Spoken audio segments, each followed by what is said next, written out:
Well, welcome everyone. This is the 2013 Neuroblastoma and Medulloblastoma Translational Research Consortium meeting. NMTRC, it's so much easier to say. I want to welcome everybody here to Orlando.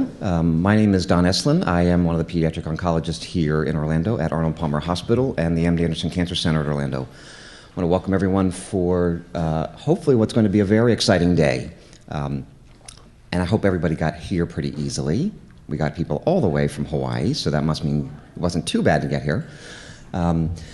This is a relatively informal conference. We like people to be able to ask questions. It is open, as you know, to both physicians, scientists, and families. We want to have a really integrated conversation about where we take therapies for the children that we care for and that you care for, and what we can do in the future to try and improve the lives of our children. So with each of our meetings, we've actually had a parent open the session for us, and today, Lisa Riniolo, get the last name right? Wonderful, is going to come and give us a talk.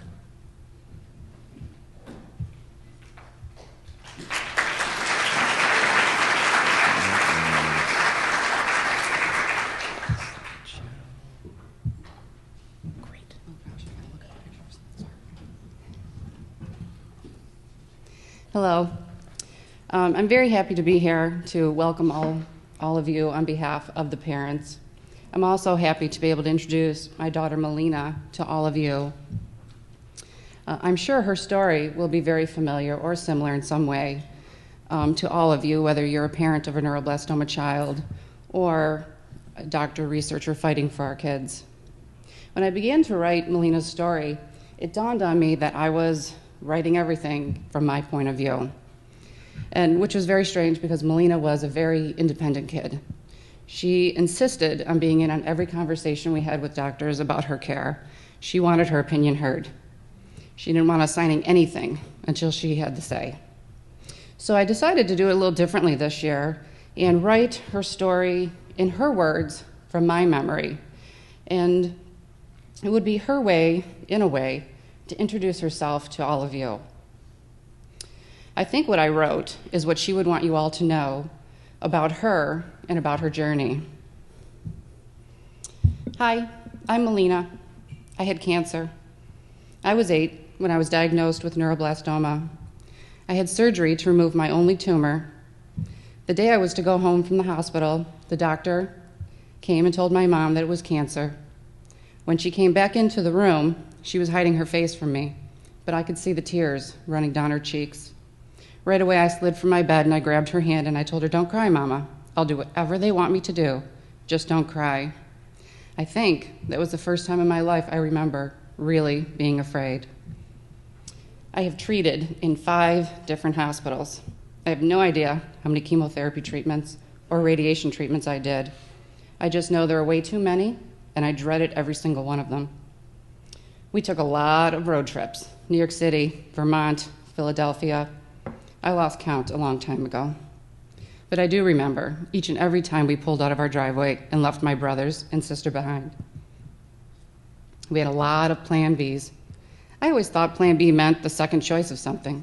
For me, it was a second, third, fourth, fifth, and so on. It seemed as though my parents were always looking for my plan B.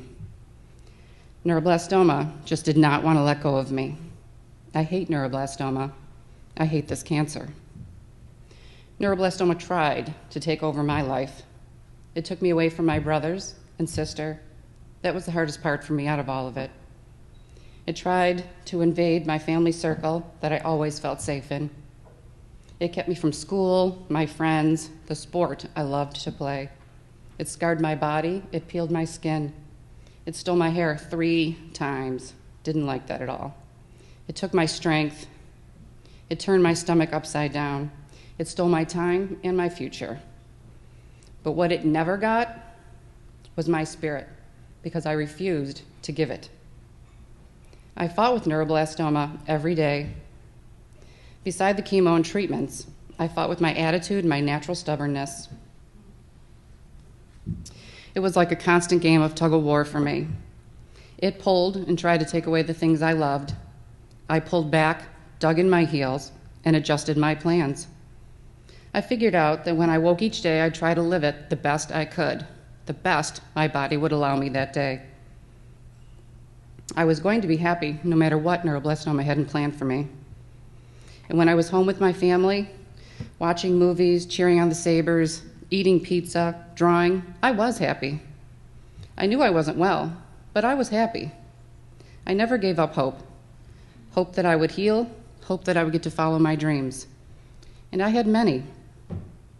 I wanted to play goalie for my school soccer team. I wanted to go to college, maybe live in New York City with my sister for a little while when we grew up. Get married, have a family. Even if I had to adopt, I didn't care.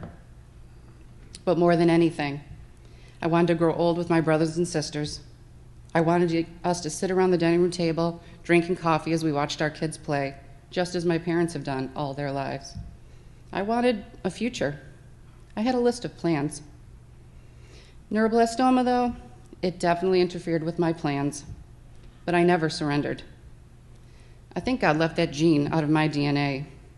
Peace, love, big smiles to you all, Melina. Obviously, Melina is the reason that we came and found Dr. Scholler and began supporting the NMTRC. Last year was our first year returning to the conference since Melina's death. And to be honest, I was really a little hesitant to come. I didn't know, if it would be too emotional for me. I found a level of functionality each day, and I was afraid to rock the boat. But my husband Joe and I decided to come because what we were trying to do with our foundation, Melina's White Light, was too important, and partnering with the NMTRC is the way we felt was the best to do. But when we arrived here, what we found was a wonderful group of parents, very supportive, very friendly, who had all, in one way or another, walked in our shoes. So the walls of protection that we guarded ourselves with each day, Joe and I, just to get through the days and to try to move forward, we didn't need them here. It was very refreshing. It was very strange, but it was very refreshing.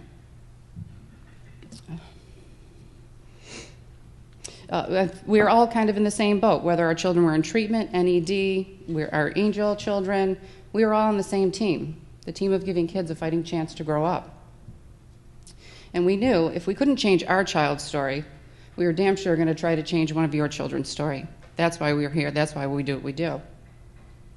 Then, as the doctors began talking, and the researchers and clinicians, and telling us about their work, they told us about the trials that are going on in clinics right now. They told us about what they're working on, where they hope to see it go, and what they hope for the future. Now, I'll be completely honest, we got a little lost at times. And you do, but you just go with it, because you do get so much out of it.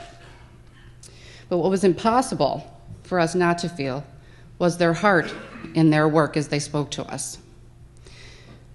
We walked away with a tremendous sense of how personally the mission of saving kids from neuroblastoma and giving them the best quality of life from them. We felt that.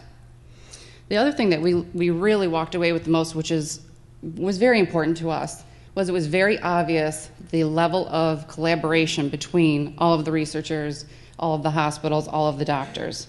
They want to share their work with each other. They want to collaborate together. They want to find results for the kids.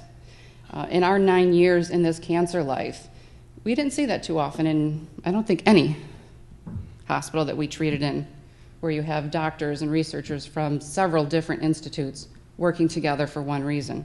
So to us, that made the NMTRC so much more special. Attending the conference last year, surprisingly, was very comforting for us on a personal level. It was very encouraging on a research level. We left here more committed to destroying neuroblastoma with the NMTRC, with the parent foundations, to give our kids, all kids, a fighting chance, at least, to growing up.